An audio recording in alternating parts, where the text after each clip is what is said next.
Di sebuah desa, pada suatu malam, para peronda berkumpul di pos jaga. Tiba-tiba mereka dikejutkan oleh kemunculan katil atau keranda. Katil terbang. Mereka dikejutkan oleh kemunculan katil terbang yang melayang tanpa ada isinya. Tanpa pikir panjang, semua orang lari terbirit-birit ke rumah masing-masing, takut dengan apa yang baru saja mereka saksikan. Keesokan paginya, Parto, seorang pemuda yang baru saja kembali dari perantauan dan berencana membuka usaha di kampung, melihat beberapa ibu-ibu sedang bergosip di depan rumah. Dengan rasa penasaran, Parto mendekat untuk mendengar cerita mereka. Semalam serem loh bu. Orang-orang yang ronda lihat katil terbang loh, kata salah satu ibu dengan wajah tegang. Ya, suami saya juga cerita begitu. Katanya dia lihat sendiri saat ikut ronda semalam, sahut yang lain. Parto ikut nimbrung. Ada apa ini bu? Kok ramai? Itu loh mas Parto. Semalam katanya orang ronda lihat katil terbang. Serem banget, jawab salah satu ibu. Parto mengurutkan dahi. Masa bu? Serem banget kedengarannya. Iya beneran mas. Semua orang panik. Setelah mendengar cerita itu, Parto kembali masuk rumah. Di dalam, ia bertanya kepada orang tuanya, Pak Basit dan Bu Iyung. Mereka membenarkan cerita para ibu tadi. Menurut mereka, teror katil terbang ini baru mulai terjadi sebulan belakangan. Parto duduk di teras sambil menyeruput kopi, memikirkan apa yang baru saja didengarnya. Masa iya ada katil terbang sendiri? Pikirnya sambil mengisap rokok. Lamunannya terhenti saat seseorang tetangga lewat dan menyapanya. Temannya itu yang seumuran dengan Parto ikut duduk di teras dan mereka ngobrol sebentar. Nah Parto, kapan balik kampung toh? Tanya tetangganya. Minggu lalu, aku rencananya mau buka usaha di pasar. Obrolan mereka tak luput membahas tentang teror katil terbang yang ramai diperbincangkan warga. Siangnya, Parto sibuk di kios sembako yang baru saja ia buka di pasar. Dibantu oleh kedua orang tuanya, usahanya mulai berjalan lancar dan pelanggan tetap mulai berdatangan. Meski hari itu cuaca panas, kios sembako Parto ramai pembeli. Ia merasa bersyukur meski baru buka setengah hari. Keuntungannya sudah lumayan. Malam harinya, Anwar, teman lamanya, datang mengajak Parto ikut ronda. Saat mengetuk pintu rumah, Anwar disambut oleh Parto yang baru saja selesai makan malam bersama orang tuanya. Ada apa War? Tanya Parto. Ayo, ikut ronda malam ini. Ya udah bentar, aku ambil sarung dulu. Sebelum berangkat, Parto pamit kepada Pak Basit dan Bu Iyung. Pak, Bu, aku mau ikut ronda ya malam ini. Hati-hati tok, siapa tahu nanti lihat katil terbang. Canda Pak Basit sambil tertawa kecil. Parto hanya tersenyum dan segera pergi bersama Anwar menuju pos ronda. Di pos, lagi-lagi topik yang dibahas adalah teror katil terbang. Ada yang mengatakan, sebelum munculnya katil, terdengar suara burung dan tercium bau busuk. Lalu, tiba-tiba katil itu muncul melayang di udara. Malam itu Parto juga mendengar cerita baru. Katil yang meneror warga adalah yang terakhir kali digunakan untuk membawa jenazah Erwin, seorang yang dulunya sangat kaya. Setelah kematian Erwin, katil tersebut tak lagi digunakan dan diganti dengan yang baru. Beberapa warga percaya teror ini ada hubungannya dengan kematian Erwin. Meski ada juga yang menegur agar tak membahas orang yang sudah meninggal. Parto kaget mendengar kabar itu. Ia baru tahu kalau Erwin sudah meninggal. Dan Anwar menjelaskan singkat bahwa Erwin meninggal mendadak akibat serangan jantung. Malam itu, meski Parto ikut berjaga, sampai subuh tak ada tanda-tanda teror katil terbang. Saat fajar mulai menyingsing, para peronda pulang ke rumah masing-masing.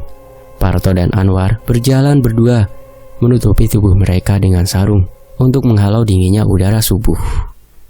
Namun, di tengah jalan yang sepi, tiba-tiba mereka mendengar langkah kaki di belakang mereka.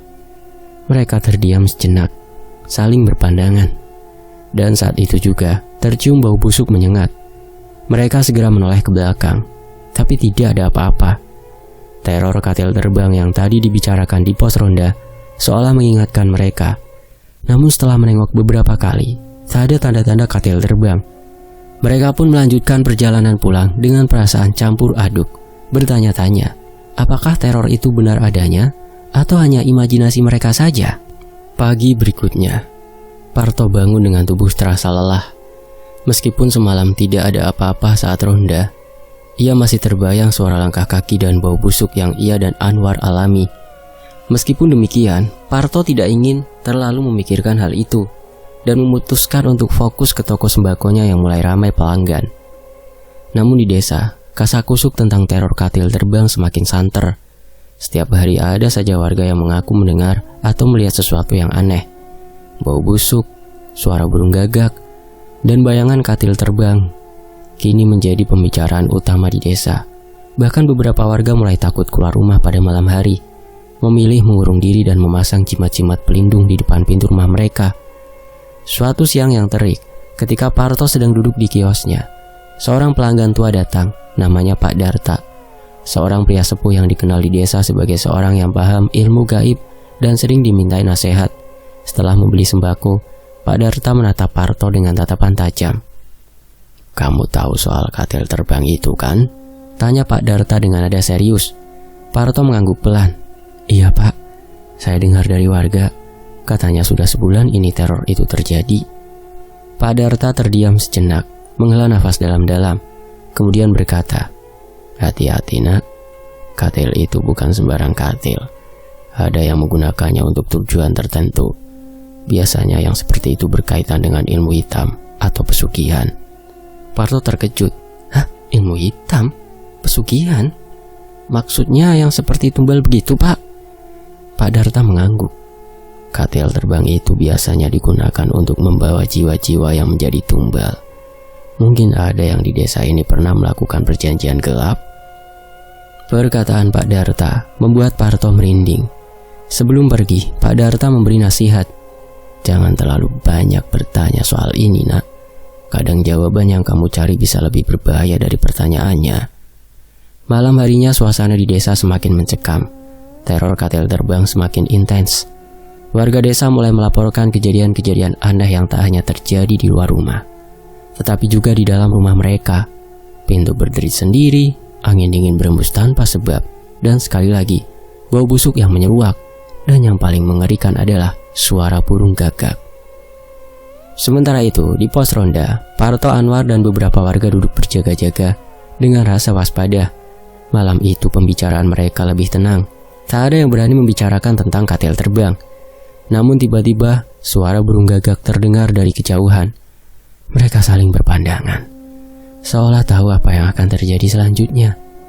Tak lama, bau busuk itu kembali muncul.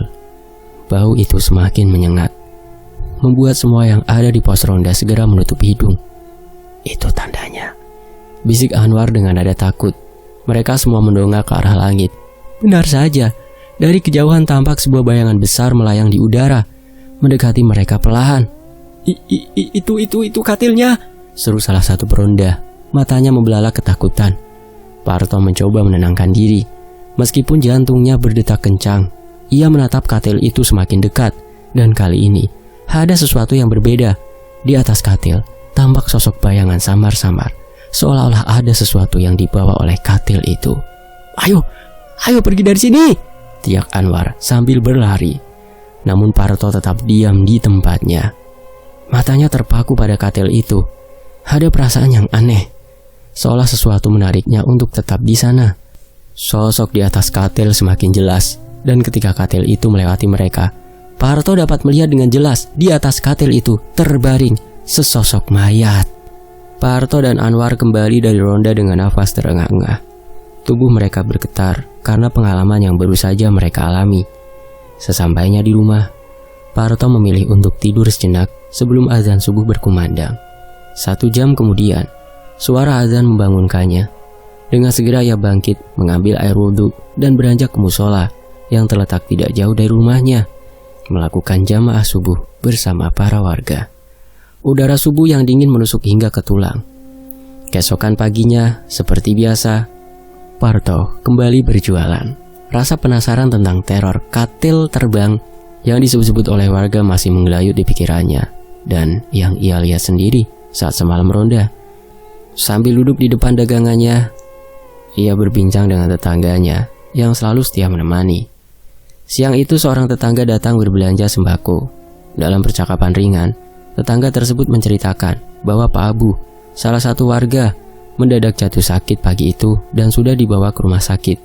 Pak Abu tidak dirawat inap, namun kondisinya masih misterius. Ketika ditanya lebih lanjut, tetangga tersebut juga tidak tahu penyakit apa yang diderita oleh Pak Abu. Sore harinya, setelah tutup, Parto bersama orang tuanya memutuskan untuk menjenguk Pak Abu. Mereka membeli buah sebagai oleh-oleh sebelum berangkat. Setibanya di rumah Pak Abu, mereka disambut oleh istri Pak Abu yang tampak cemas. Pak Abu terbaring pucat di atas tempat tidur. Tubuhnya dingin dan mulutnya terus mengeluarkan busa. Istrinya harus sigap mengelap mulutnya dengan tisu. Meski lumpuh dari pinggang ke bawah, Pak Abu masih bisa berbicara dan ia pun mulai menceritakan apa yang terjadi padanya semalam. Saat itu di waktu malam, Pak Abu baru saja menyelesaikan jualan nasi gorengnya dan tengah mendorong gerobak pulang. Ketika ia merasa ada yang mengikutinya, ia menoleh ke belakang. Ia tidak melihat siapapun, hanya jalanan yang sepi. Namun suara burung yang berkicau tidak seperti biasanya, membuatnya merasa tidak nyaman. Ia mempercepat langkah, ingin segera sampai di rumah. Sesampainya di rumah, Pak Abu yang masih merinding duduk di teras sambil menyeruput kopi. Namun, tak lama kemudian, ia mencium bau busuk yang sangat menyengat. Dan ketika ia mengarahkan pandangannya ke atas, ia melihat sesuatu yang mengejutkan. Di atas atap rumahnya melayang sebuah katil mabur. Sontak, Pak Abu terkejut dan segera masuk ke rumah. Menutup pintu rapat-rapat, berusaha memaksa dirinya untuk tidur. Namun keesokan paginya, ia terbangun dengan tubuh menggigil, demam tinggi, dan kakinya tak bisa digerakkan.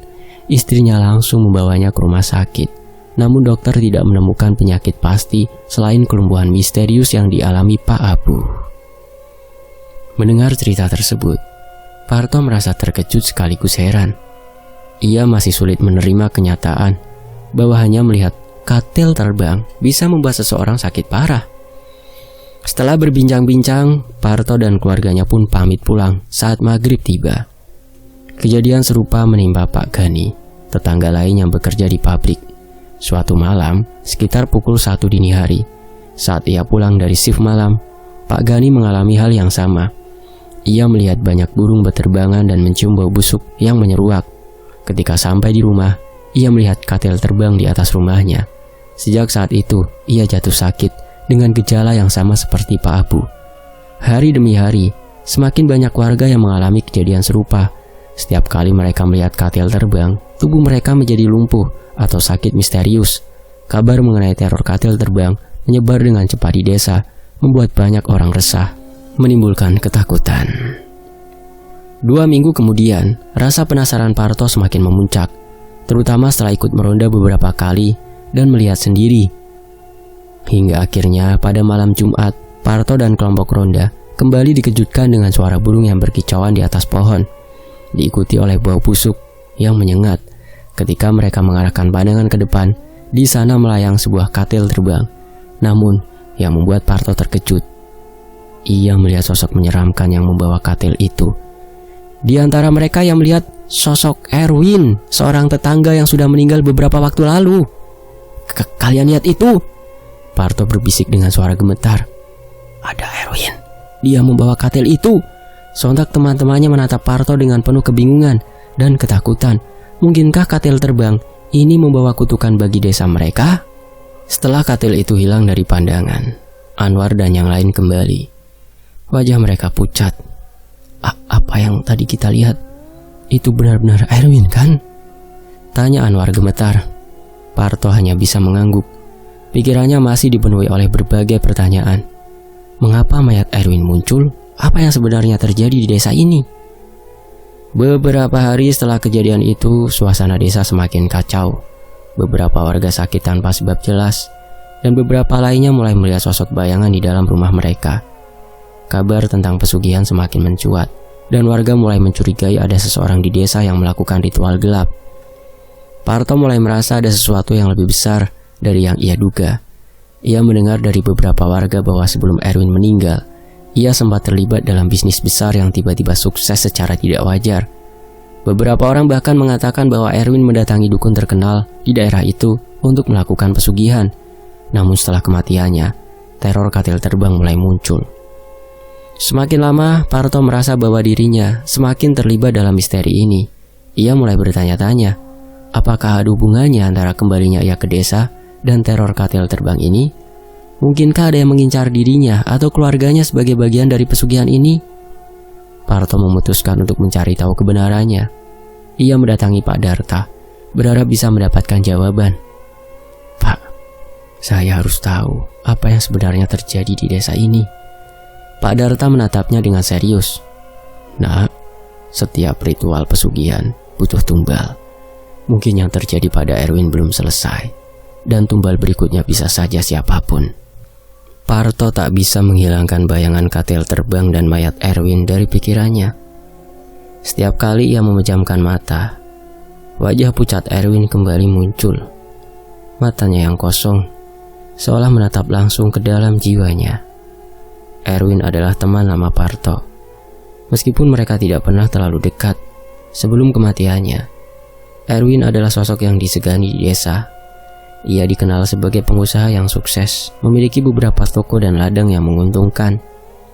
Namun kesuksesan Erwin datang secara tiba-tiba. Tak ada yang benar-benar tahu dari mana kekayaannya berasal. Sebelumnya Erwin hanyalah petani biasa yang hidup pas-pasan. Semua orang hanya berbisik di belakangnya, mencurigai bahwa ada sesuatu yang tidak wajar. Kasak-kusuk tentang pesugihan mulai beredar, namun tidak ada yang berani menuduh secara langsung. Bahkan Parto yang mengetahui perubahan drastis Erwin memilih untuk tidak mempermasalahkannya. Baginya, apapun yang terjadi, selama tidak mengganggu kehidupannya, lebih baik tetap diam. Namun kini, dengan teror katil terbang yang membawa mayat Erwin, Parto tidak bisa lagi menutup mata. Kejadian-kejadian ganjil ini seolah mengisyaratkan bahwa masa lalu Erwin belum sepenuhnya terkubur. Suatu malam, Parto akhirnya memutuskan untuk kembali menemui Pak Darta. Ia tahu satu-satunya orang yang mungkin memiliki jawaban adalah pria tua itu.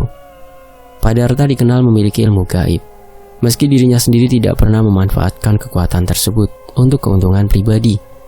Orang-orang desa sering datang kepadanya untuk meminta perlindungan atau sekedar nasihat tentang dunia gaib. Ketika Parto tiba di rumah Pak Darta lagi, ini adalah kedua atau ketiga kalinya Parto mendatangi Pak Darta. Saat itu malam sudah larut dan suasana sangat sunyi. Rumah tua Pak Darta berdiri di sudut desa, agak terpencil dari rumah-rumah lainnya. Parto merasa cemas, tetapi ia tahu bahwa tidak ada pilihan lain. Ia mengetuk pintu kayu yang sudah mulai lapuk. "Masuklah, aku sudah menunggumu." Suara serak Pak Darta terdengar dari dalam. Parto terkejut. Bagaimana bisa Pak Darta tahu ia akan datang? Dengan ragu-ragu ia membuka pintu dan melangkah masuk. Di dalam, Pak Darta duduk di ruang tamu yang redup, diterangi hanya oleh sebuah lampu minyak. Wajahnya yang keriput terlihat tenang, tetapi matanya memancarkan sorot tajam. "Kamu ingin tahu tentang Erwin, bukan?" tanya Pak Darta langsung ke intinya. Parto mengangguk, meskipun hatinya diliputi kebingungan. "Iya Pak, saya lihat sendiri. Katil itu membawa jenazah Erwin. Apa ini ada hubungannya dengan pesugihan Pak?" Pak Darta menghela nafas panjang, seolah enggan membicarakan hal ini. "Erwin, iya, dia melakukan kesalahan besar. Ia membuat perjanjian yang seharusnya tidak pernah dilakukan manusia." Parto mencondongkan tubuhnya ke depan, penasaran. "Apa yang terjadi Pak? Kenapa Erwin melakukan itu?" Pak Darto melirik Parto sejenak sebelum menjelaskan. "Dulu, Erwin adalah orang yang sederhana. Dia berusaha keras, tapi tidak pernah berhasil. Setelah bertahun-tahun berjuang dan merasa putus asa, dia mulai mencari cara lain untuk mendapatkan kekayaan. Salah satu caranya adalah pesugihan. Ia pergi ke seorang dukun, seseorang yang dikenal memiliki ilmu hitam. Mereka pun membuat perjanjian." "Perjanjian?" Parto bertanya dengan cemas. "Perjanjian untuk kaya raya. Tetapi setiap pesugihan memiliki harga. Awalnya, Erwin diberi kemakmuran. Usaha-usahanya berkembang dan tanahnya menghasilkan panen yang melimpah. Namun semua itu tidak datang tanpa harga. Jiwa orang-orang terdekatnya menjadi tumbal. Pertama istrinya, lalu anaknya yang masih kecil. Semua meninggal secara misterius. Namun Erwin tetap mempertahankan perjanjiannya hingga akhirnya ia juga meninggal sebelum waktunya. Parto merasa bulu kuduknya meremang mendengar cerita itu. Lalu kenapa mayatnya muncul lagi, Pak? Apa itu artinya perjanjiannya belum selesai? Pak Darta menatap Parto tajam. Tumbal terakhir dari perjanjian Erwin belum didapatkan. Dan sepertinya demit pesugihan itu kembali untuk menagih. Katil terbang yang kalian lihat adalah alat mereka untuk membawa tumbal terakhir. Parto merasa dadanya sesak. Lalu siapa yang akan menjadi tumbal selanjutnya? Pak Darta tidak langsung menjawab. Ia berdiri perlahan dan berjalan menuju jendela, menatap keluar seolah mencari sesuatu di kegelapan. Aku tidak tahu pasti, tetapi biasanya tumbal terakhir memiliki kaitan erat dengan si pelaku. Jika bukan dari keluarganya, bisa jadi seseorang yang dekat dengan perjanjiannya. Perkataan Pak Darta menghantam Parto seperti palu godam. Pikiran Parto mulai berkelana ke berbagai arah. Apakah artinya dia sebagai orang yang mengenal Erwin bisa menjadi target tumbalnya juga? Apakah benar teror ini tidak hanya menyangkut arwah Erwin, tetapi juga para warga desa, juga hidupnya sendiri? Pak Darta berbalik menatap Parto dengan sorot serius. Kamu harus berhati-hati, nak. Demit pesugihan tidak akan berhenti sampai mereka mendapatkan apa yang diinginkan sesuai dengan perjanjian. Sementara itu di sisi lain, arwah Erwin belum benar-benar beristirahat. Jiwanya terperangkap antara dua dunia, diikat oleh perjanjian pesugihan yang ia lakukan semasa hidup. Ia tidak pernah membayangkan bahwa keputusan untuk mendatangi dukun dan memohon kekayaan akan berakhir dengan kehancuran keluarganya. Erwin dalam kesadarannya yang terdistorsi masih merasakan penyesalan yang mendalam. Setiap malam ia melihat kembali wajah istrinya yang ketakutan saat jatuh sakit, melihat anaknya yang tersiksa oleh kekuatan yang tak terlihat. Namun pada saat itu, ambisi dan keserakahan menutup mata dan hatinya. Kini sebagai arwah yang tidak tenang, Erwin terus diburu oleh demit pesugihan, makhluk yang ia panggil untuk memberikan kekayaan. Mereka telah mengambil jiwanya, tetapi perjanjiannya belum selesai. Tumbal terakhir belum jatuh. Katil terbang yang dilihat oleh Parto dan warga desa adalah alat bagi demit untuk membawa tumbal ke dunia mereka. Erwin, sebagai pelaku pesugihan, menjadi simbol dari dosa-dosa masa lalunya. Tubuhnya yang terbaring di atas katil adalah simbol peringatan bagi siapa saja yang melihatnya, bahwa pesugihan bukanlah jalan keluar, melainkan kutukan yang abadi. Di sisi lain, Parto telah mengumumkan pengumuman penting melalui toa di musola, mengajak seluruh warga berkumpul di balai desa. Mendengar siaran tersebut, para warga langsung menuju balai desa sesuai instruksi Parto, dan juga Anwar yang menemaninya saat siaran, ikut pergi bersama menuju balai desa. Sesampainya di sana, Parto membuka pembicaraan dengan suara tegas. Bapak-bapak dan ibu-ibu sekalian, saya mengumpulkan kalian semua di sini atas izin Pak Lurah untuk membahas soal teror yang terjadi belakangan ini di kampung kita. Setelah saya melihat dengan mata kepala saya sendiri tentang katil terbang itu, sementara yang lain juga belum ada yang melihatnya. Para warga yang hadir terdiam, semakin tercengang mendengar pengakuan Parto. Mereka mulai saling berbisik satu sama lain. Tolong diam dulu ya, ujar Parto. Saya belum selesai bicara. Setelah suasana hening, Parto melanjutkan. Yang saya lihat itu, yang di dalam keranda itu, mirip sekali dengan Erwin, orang yang baru saja meninggal beberapa waktu lalu. Dia ada di dalam katil itu. Saya ingin bertanya pada bapak-bapak dan ibu-ibu, apakah bapak-bapak dan ibu-ibu semua setuju jika kita panggilkan orang pintar untuk menangani kasus ini agar tidak meresahkan warga lagi? Setuju, terdengar teriakan dari beberapa warga. "Setuju!" sambung mayoritas warga yang hadir. Akhirnya warga setuju dengan usul Parto. Parto dan Anwar pun segera bergegas dengan motor masing-masing menuju rumah kenalan Parto di kabupaten sebelah. Orang yang mereka tuju bukanlah seorang ustadz, melainkan seorang dukun yang dikenal dengan nama Ki Kusumo. Perjalanan yang mereka lalui cukup jauh dan jalan menuju ke sana dipenuhi bebatuan. Namun mereka tetap sabar melintasi medan berat tersebut. Sesampainya di rumah Ki Kusumo, Parto langsung menjelaskan situasi yang terjadi di kampungnya. "Di kampung kami ada teror katil terbang, Ki. Hal ini sudah meresahkan warga. Ada beberapa warga setelah melihat penampakan katil terbang itu, mereka pada jatuh sakit, Ki," jelas Parto. Ki Kusumo hanya mengangguk, mendengarkan dengan seksama.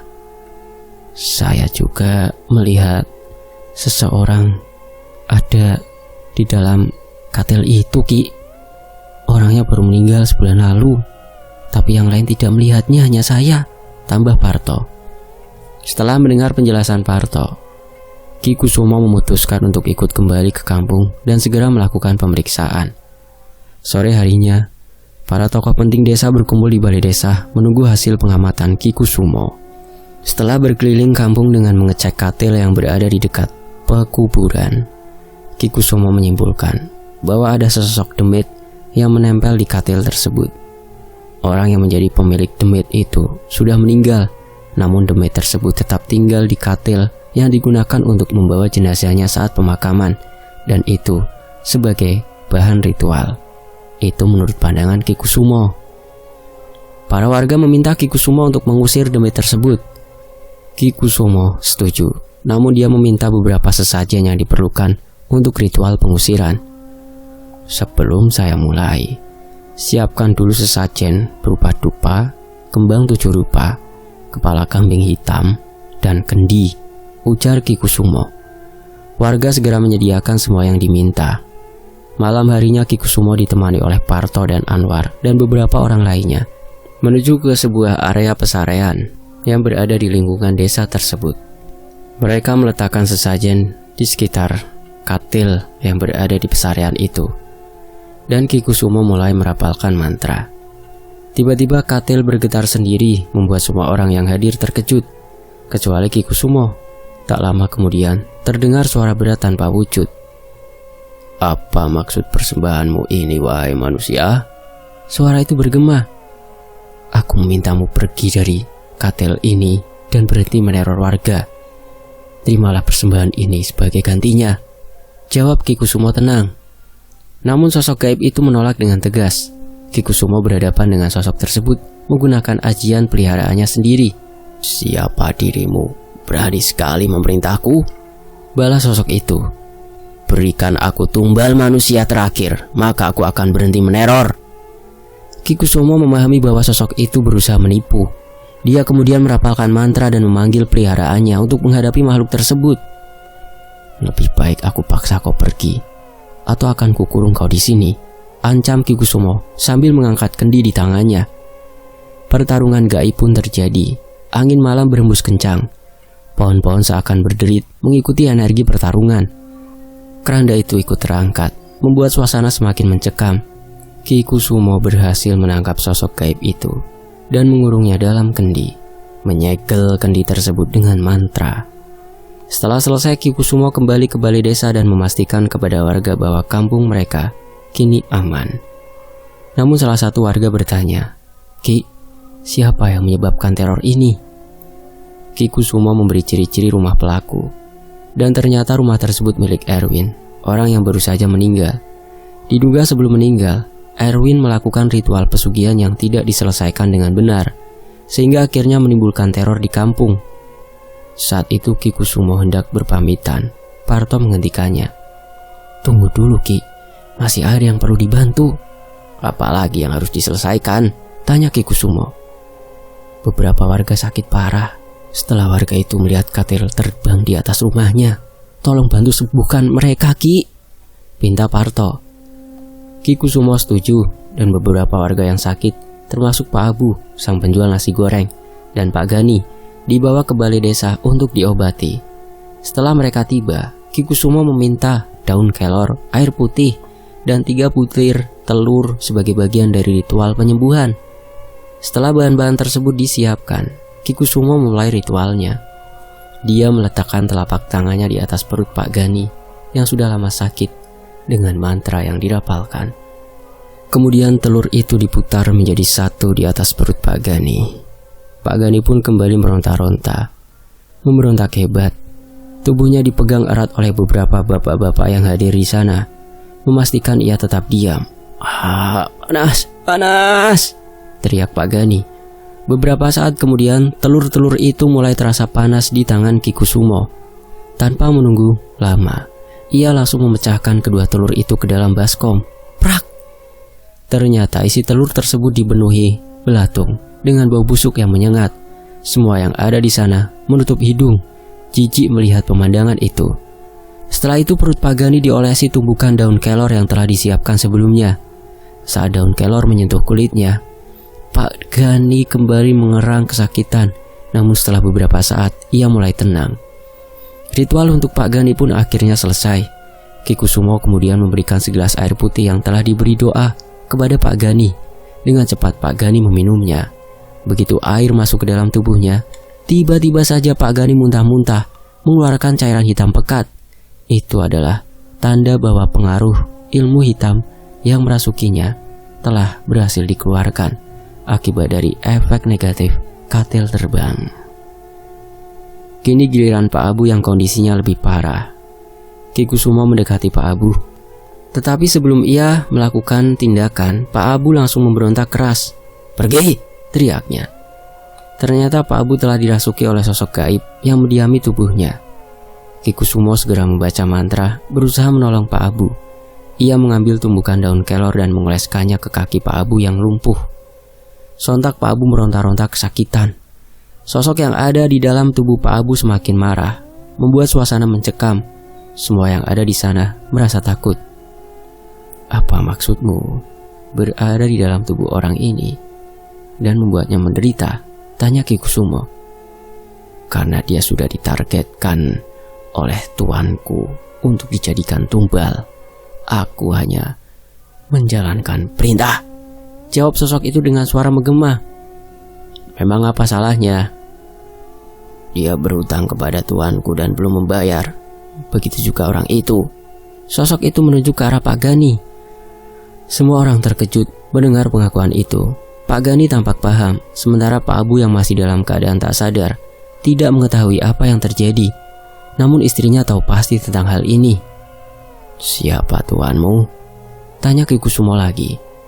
"Kau tidak perlu tahu siapa dia," jawab sosok itu keras. "Keluar sekarang dari tubuh orang ini," perintah Kikusumo. "Tidak, dia akan menjadi makananku sebagai persembahan untukku. Jangan campur urusanku," jawab sosok itu dengan marah. Karena sosok tersebut tidak mau pergi, Kikusumo terpaksa membacakan mantra-mantra khusus untuk memaksanya keluar. Pak Abu berteriak keras saat sosok itu melawan dari dalam tubuhnya. Setelah Kikusumo membaca mantra berulang kali dan mengoleskan tumbuhan daun kelor, sosok itu semakin lemah. Kikusumo akhirnya memanggil ingon-ingonnya, makhluk peliharaan gaibnya, untuk mengusir sosok tersebut. Suasana semakin mencekam. Malam itu terasa dingin dan penuh ketegangan. Pak Abu terus berteriak-teriak, sementara Kikusumo terus mengoleskan daun kelor pada kakinya. Beberapa saat kemudian, sosok gaib itu yang masih sekutunya dari penunggu katil terbang, para makhluk sekutu yang diberikan oleh dukun kepada Erwin untuk sebuah perjanjian pesugihan.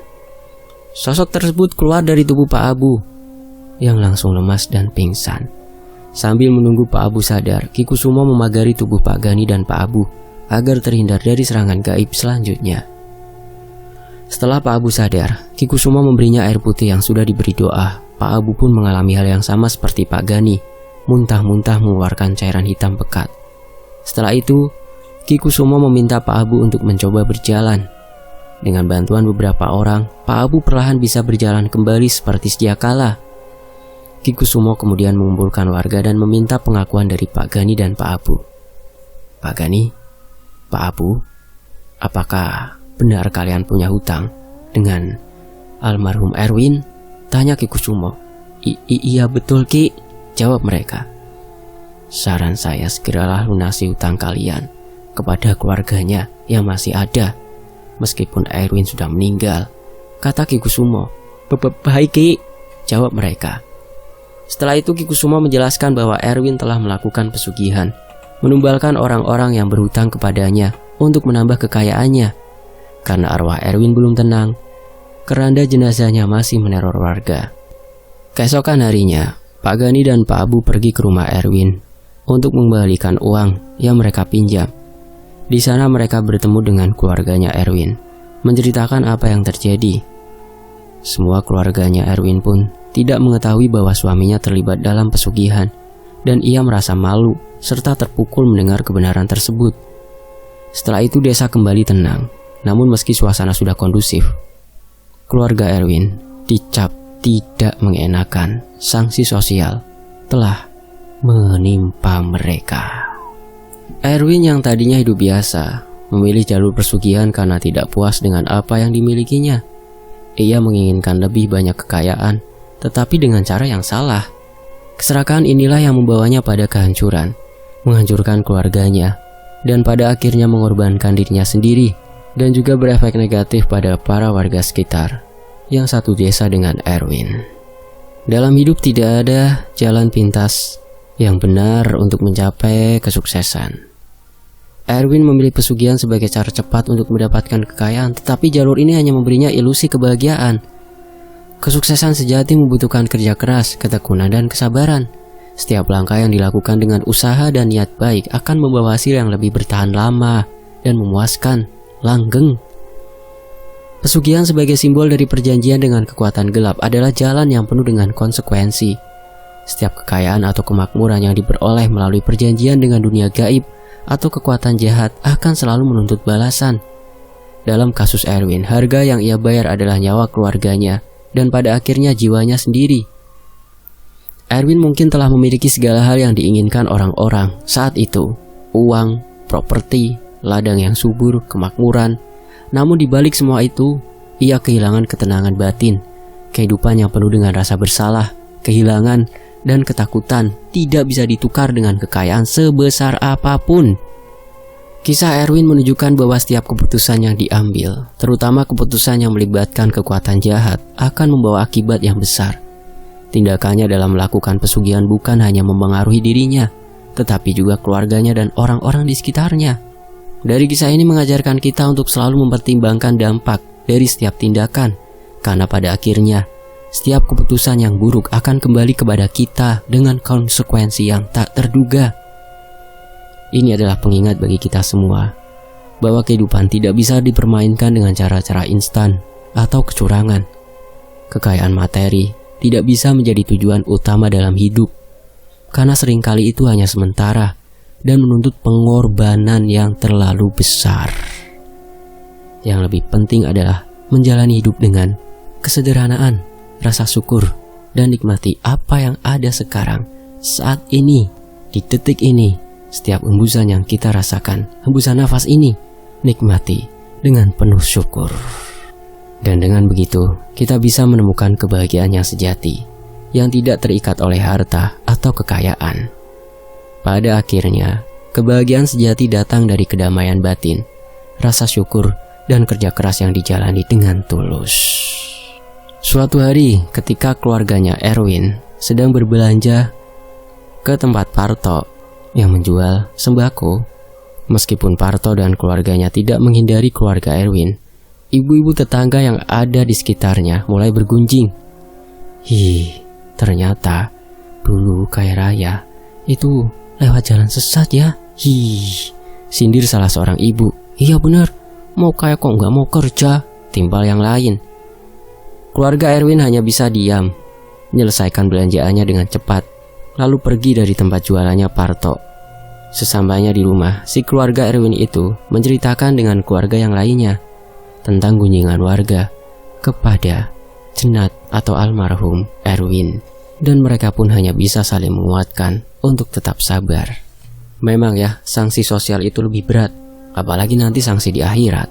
Demikianlah sebuah kisah, anggap saja sebagai hiburan ya. Ya kalau bisa, ya bisa mengambil sedikit hikmah dari kisah ini. Demikianlah. Tony Alves pamit, sampai jumpa di kisah lainnya. Mohon maaf kalau ada salah kata. Sampai jumpa. Salam sejahtera buat semuanya. Wassalamualaikum. Alhamdulillah.